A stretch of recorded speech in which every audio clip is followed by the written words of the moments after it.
कि हिंदू राष्ट्र की आपको आवश्यकता क्यों है? आप किस उद्देश्य की प्राप्ति के लिए हिंदू राष्ट्र बनाना चाहते हैं? क्या जो वर्तमान में हमारा संविधान है, जो बाबा साहब ने हमें संविधान दिया है, वो भारत के सभी नागरिकों को न्याय देने में सक्षम नहीं है? क्या उस संविधान में हर तरह की व्यवस्थाएं नहीं है? क्या वो संविधान देश के विकास के लिए पर्याप्त नहीं है? आप हिंदू राष्ट्र लाके या हिंदू राष्ट्र बना के कौन सी नई उपलब्धि हासिल करना चाहते हैं? और इस हिंदू राष्ट्र का प्रारूप क्या होगा? टीवी चैनल्स में डिबेट में मैंने कई बार बीजेपी के प्रवक्ताओं से पूछा है, और आरएसएस के प्रवक्ता भी अक्सर बैठते हैं कि मुझे आप ये बताइएगा आप हिंदू राष्ट्र में करना क्या चाहते हैं? तो उनके पास कोई स्पष्ट जवाब नहीं है, क्योंकि वो खुद कंफ्यूज हैं कि करना क्या चाहते हैं। क्योंकि जो बात मन में है उसे जुबान पर ला नहीं सकते, उसे लाने की हिम्मत नहीं है, और जो लाना चाहते हैं वो हो नहीं सकती। उसके लिए पूरा संविधान बदलना पड़ेगा या संविधान खत्म करना पड़ेगा। लेकिन इनकी बात अनर्गल भी नहीं है, बेसिर पैर भी नहीं है, आधारहीन भी नहीं है। क्योंकि जब 26 नवंबर 1949 को भारत की संविधान सभा में भारत का संविधान स्वीकृत किया गया, उसके 4 दिन बाद ही 26 नवंबर 1949 को, पहले मैं कुछ और डेट बोल गया शायद। ना सही अच्छा, उसके 4 दिन बाद 30 नवंबर को आरएसएस के प्रमुख गोलवलकर ने, इनका अखबार निकलता है ऑर्गेनाइजर, उसमें बहुत लंबा लेख लिख के बताया था कि हमें ये संविधान स्वीकार नहीं है, ये संविधान कटिंग पेस्टिंग का संविधान है, दूसरे संविधानों की नकल करके बनाया गया है, हमें मनुस्मृति पर आधारित संविधान चाहिए। ये उनकी सोच रही है।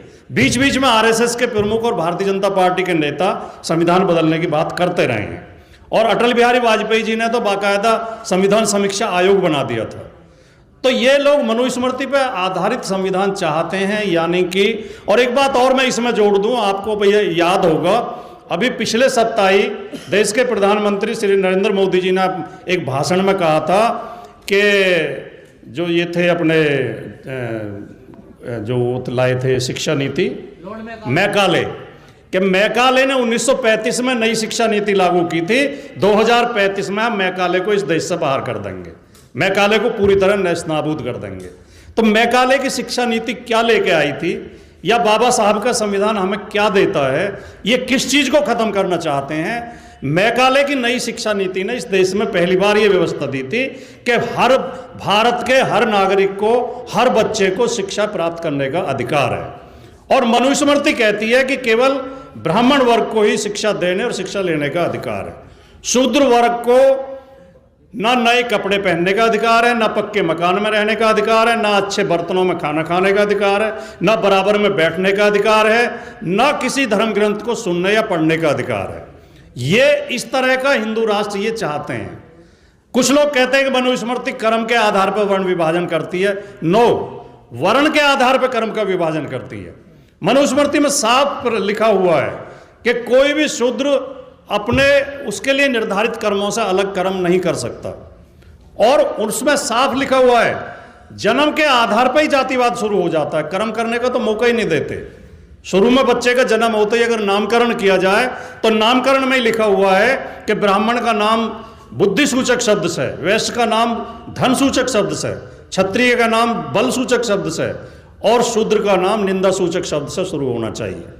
यानी ब्राह्मण का नाम हो ज्ञान प्रकाश शर्मा, बुद्धि प्रकाश शर्मा, वैश्य का नाम हो धनपत राय, लखपत सिंह, करोड़ी सिंह, क्षत्रिय का नाम हो बलवान सिंह, ऊर्जावान सिंह, और हमारे नाम हो घसीटा, इतवारी, थावर, शनिचर, यहां तक कि गोबर नाम। मैं तो अभी पढ़ रहा था अखबार में, मुझे पहले, हालांकि मैं हिंदी साहित्य का विद्यार्थी रहा हूं, लेकिन मैं पढ़ नहीं पाया। भिखारी सिंह की कविताएं, भिखारी ठाकुर की कविताएं तो हमने पढ़ी थी कोर्स में। भिखारी ठाकुर बिहार में पैदा हुए, नाई के परिवार में पैदा हुए, शूद्र समाज में पैदा हुए, तो बता रहे थे वो बड़े सुंदर थे पैदा हुए जब, तो बहुत सुंदर बच्चा। तो हमारी ये मानसिक गुलामी है कि हम बच्चे का नाम रखने के लिए पंडित जी को बुलाते हैं, मकान बनाएंगे, मेहनत करेंगे, खून पसीना बहाएंगे, कर्जा लेंगे, गृह प्रवेश पंडित जी से पूछ के करेंगे, बच्चे पैदा करेंगे, उन्हें खूब प्यार करते हैं, उन्हें पढ़ाई लिखाएंगे, शादी उनकी पंडित जी से पूछ के तय करेंगे। तो पंडित जी को बुलाया गया कि जिस बच्चे का नाम रख दो। तो पंडित जी ने देखा, यार नाई के घर में इतना सुंदर बच्चा। उसने कहा ये तो बहुत जल्दी मर जाएगा, इसकी तो मौत आ जाएगी। बोले जी क्या करें? इसका कोई खराब सा नाम रख दो। बोले जी क्या करें? बोले भिखारी रख दो। और वो भिखारी ठाकुर इतने बड़े कवि हुए कि उन्हें बिहार का शेक्सपियर कहा जाता है। तो ये इस हिंदू राष्ट्र में होगा क्या? मैं पिछले 2-3 दिन के अखबारों की आपको खबर बताता हूँ, आप में से कुछ लोगों की नज़र पड़ी होगी। मध्य प्रदेश में कोई मंदिर है, उसमें जो भगवान की महाप्रभु की मूर्ति है वो 3-4 दिन से बीमार चल रही है। मूर्ति को बुखार हो गया, उसे काढ़ा दिया जा रहा है। और कल के अखबार में तो एक खबर थी कि बदन में दर्द हो रहा है, पुजारी उसके एक स्पेशल तेल से मालिश कर रहे हैं। ये कल परसों की खबर है। उसमें जो है उत्तराखंड में एक शायद फ्रांस के थे, वो फ्रांस या कोई से देश के नागरिक आए, वो महिला को पुजारी ले गए अंदर और उसे ब्लू फिल्म दिखाने लगा अपने मोबाइल पे, और उसे कहने लगा तुम्हारे ऊपर हवा का वो है, साया है भूत का, मैं उसे अंदर चलो मैं ठीक कर दूँ उसका। तभी उसका पति आ गया, उसने शोर मचा दिया, उसकी पिटाई भी हुई और अब वो जेल में है। उसे पुलिस ने गिरफ्तार किया। वो केरला का जो सबरीमाला मंदिर है जिसमें सुप्रीम कोर्ट तक केस चला था, आज के ही अखबार में खबर है, शायद आप देख के आए होंगे। उसका मंदिर सोना चुराने का, उसका पुजारी जो है सोना चुराने के आरोप में गिरफ्तार हुआ है और जेल में है।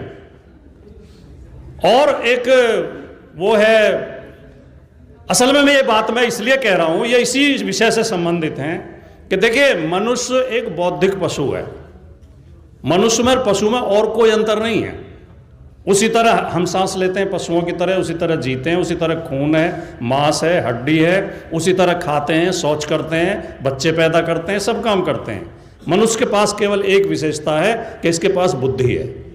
अन्य पशुओं में बुद्धि विकसित नहीं हो पाई। जब हम मनुष्य की जाति का, मनुष्य का इतिहास पढ़ेंगे तो उस समय पता चलेगा कि मनुष्य में धीरे धीरे बुद्धि विकसित हुई। पहले मनुष्य भी पशु की श्रेणी में ही था। तो जो मनुष्य अपनी बुद्धि का प्रयोग न करे उसे आज भी पशु ही समझिए। और ये हिंदू राष्ट्र का केवल एक प्रयास है कि हम लोग अपनी बुद्धि का प्रयोग करना बंद कर दें और उनकी बुद्धि के अनुसार चलें। इसलिए वो हमें ऐसी ऐसी चीजें परोसते हैं कि महाप्रभु के बदन में दर्द हो रहा है, पुजारी जी मालिश कर रहे हैं, अब 3 दिन तक दर्शन नहीं होंगे, और हम मान लेते हैं। एक वो इन्होंने बाकायदा अभी जो दिल्ली में आरएसएस का ऑफिस है उसमें एक बाकायदा लगभग 100 कथावाचकों की मीटिंग की गोपनीय, और उनको सबको फंड दिया है। और वो जिस जिस स्टेट में चुनाव हो रहे हैं उसी जाके स्टेट में कथा कर रहे हैं। और वहाँ जाके क्या कहते हैं, आपने एक उसकी सुनी होगी जिसे ये वो बताते हैं हिंदू राष्ट्र का नारा दे रहा जो आजकल, जिसने अभी यात्रा भी निकाली थी। तो वो कह रहा कि कल मेरी रावण से बात हुई, मैंने कहा हेलो डियर रावण कैसे हो, और मेरे पास हनुमान का नंबर है। और उसने ये भी कहा, मीडिया के सामने कहा कि मुझे मोदी जी मुझे मौका दें, मैं बता दूंगा आतंकवादियों का आक्रमण कब होने वाला है देश के ऊपर, कहां से आतंकवादी आएंगे। और कहता था कि मैं गंभीर से गंभीर बीमारी का इलाज कर देता हूं मंत्र से, कैंसर जैसी बीमारी का भी इलाज कर देता हूं। और उस यात्रा में उसे बुखार हो गया तो थर्मामीटर लगाई, फोटो सबने देखी होगी। डॉक्टर आया, खुद डॉक्टर से दवाई लेंगे, हमें बहकाएंगे कि मंत्र से इलाज कर दूंगा। हमारे बच्चों को कांवड़ लेने के लिए भेज देंगे, अपने बच्चों को विदेश में पढ़ाएंगे अंग्रेजी स्कूलों में, उनके बच्चे IAS IPS बनेंगे। हमारे बच्चों के हाथ में त्रिशूल देकर उन्हें दंगाई बनाना चाहते हैं। जब तक हम इनकी बातों में, इन बहकावे में आते रहेंगे, इनकी बातों को विश्वास करते रहेंगे, तब तक ये खतरा हमारे ऊपर मंडराता रहेगा। केवल हमें अपनी बुद्धि का प्रयोग करना है, अपने विवेक का प्रयोग करना है। वो कह रहे थे एक दिन, मोदी जी खुद अपने उसमें बोल रहे थे कि दुनिया की पहली सर्जरी तब हुई थी जब गणेश जी का सिर काट कर हाथी का सिर लगाया गया था। अगर ये सर्जरी थी तो आज किसी आदमी को हाथी का सिर लगा कर दिखा दो, बढ़िया से बढ़िया डॉक्टर बुला के, आज जिद्द कर दो उसे, अगर कोई जी जाए हाथी का सिर लगने के बाद। एक और इनका नेता है अनुराग ठाकुर, वो जाकर बच्चों के स्कूल में कह रहा था कि पहला अंतरिक्ष यात्री हनुमान जी थे। अब इन बातों पे जो विश्वास करें, मतलब हनुमान जी ने सूरज को मुंह में देख लिया था, वो सूरज जो पृथ्वी से 109 गुना बड़ा है आकार में, वो सूरज जो पृथ्वी से 15 करोड़ मील दूर है, 15 करोड़ किलोमीटर दूर है, जिसका टेम्परेचर इतना है कि 1000-2000 किलोमीटर दूर भाप बन के उड़ जाओगे, बल्कि 1,00,000 किलोमीटर दूर तक अगर पहुंच गए आप सूरज के तो भाप बन के उड़ जाओगे, इतना टेम्परेचर उसका है। उस सूरज को मुंह में दे लिया था। हनुमान जी जब लंका के लिए जा रहे थे तो उनका पसीना गिर गया, पसीना मछली के मुंह में चला गया पेट में, और मछली गर्भवती हो गई और उससे हनुमान जी का बेटा पैदा हो गया। और फिर जब हनुमान जी राम लक्ष्मण को छुड़ाने गए मंदिर में तो वही बेटा वहाँ पहरे पर खड़ा था गदा लिए हुए, और वो उनसे हनुमान जी से लड़ा। अब कोई तर्क है, कोई लॉजिक है? पसीने से कैसे गर्भ हो जाएगा?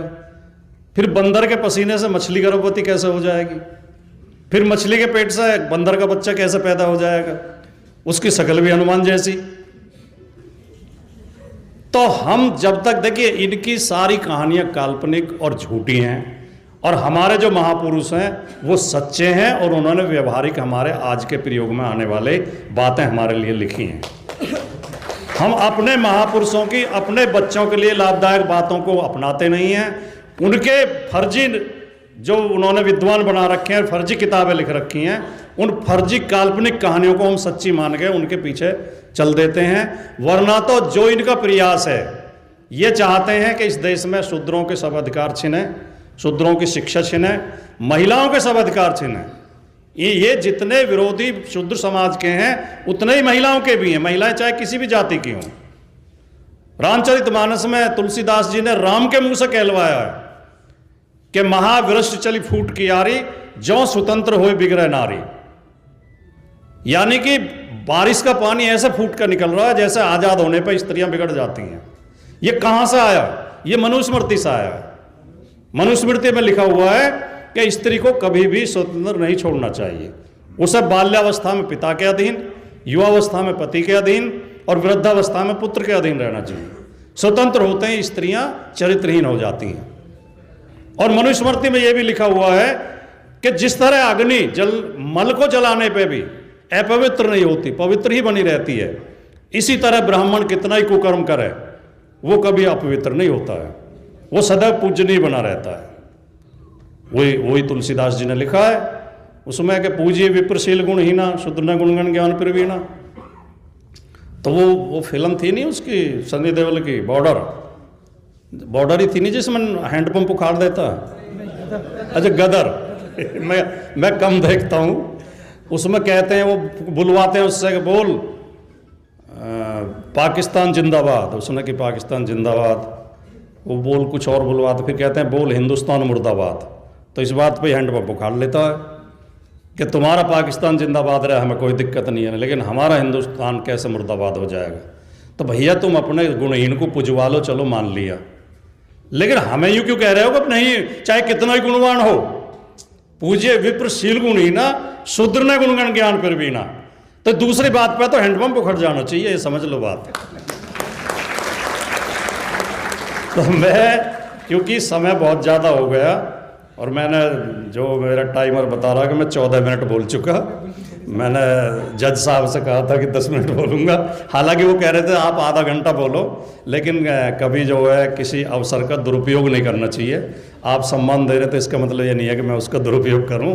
आपका बहुत बहुत आभार। आपने जो शुरू में 4-5 लोगों ने अपने संस्मरण सुनाए थे, हरियाणा से बहन आई थी और यूपी के, दिल्ली के, मैं उसमें मुझे एक 2 पंक्तियां याद आ रही थी, मैं वो सुना के अपनी बात समाप्त करता हूँ कि उस तरह जिन पर चले हैं मान्यवर, उस तरह जिन पर चले हैं मान्यवर, वे हमारे ही गले हैं मान्यवर, और झेल जाते हैं खुशी से हर सितम, ये हमारे हौसले हैं मान्यवर। और साफ गोई से जिन्हें परहेज है, साफ गोई से जिन्हें परहेज है, हम उन्हें अक्सर खले हैं मान्यवर। और भूख पर चर्चा, गरीबी पर बहस, ये सब बड़ों के चौंचले हैं मान्यवर। धन्यवाद। जय भीम।